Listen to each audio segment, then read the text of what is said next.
এই গরমে ঠান্ডা ঠান্ডা পান্তা ভাতের কোনো তুলনা হয় না।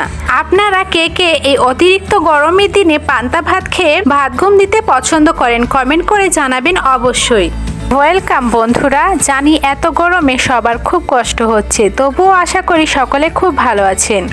আজকে পান্তা ভাতের সাথে খুব তৃপ্তি করে খাওয়ার জন্য একটি অতি সাধারণ রেসিপি আপনাদের সাথে শেয়ার করে নেব, আর সেটা হলো আলু পেঁয়াজ ভাজা। তার জন্য আমি এখানে নিয়ে নিয়েছি প্রয়োজন মতো কয়েকটি পেঁয়াজগুলি প্রথমে খোসা ছাড়িয়ে জলে দিয়ে দেব।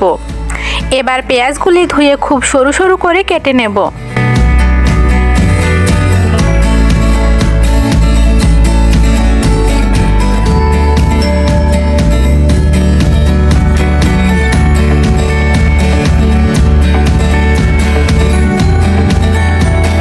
এই যে এখানে পেঁয়াজগুলি সব কুচনো হয়ে গিয়েছে।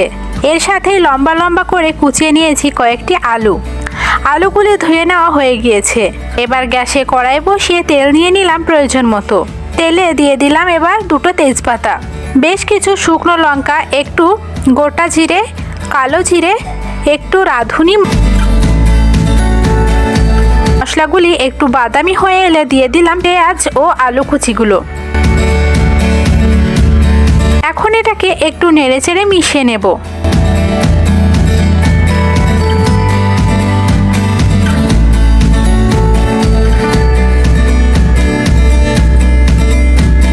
তারপরেতে দিয়ে দেব স্বাদ মতো লবণ। লবণটা মিশিয়ে নেব ভালো করে। এখন হলুদ দিচ্ছি না, কারণ হলুদ দিলেই কড়াইয়ে লাগতে শুরু হবে।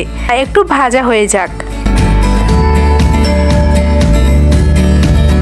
এবার এর মধ্যে দিয়ে দেব হলুদ গুঁড়ো এবং সামান্য জল। এখন আলুগুলি সিদ্ধ হোক ভালোভাবে।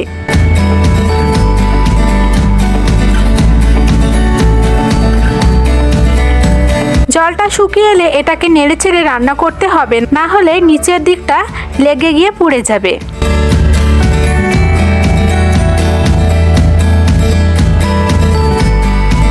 এই দেখুন নিচে লাগতে শুরু হয়েছে, আলুগুলিও সিদ্ধ হয়ে গিয়েছে।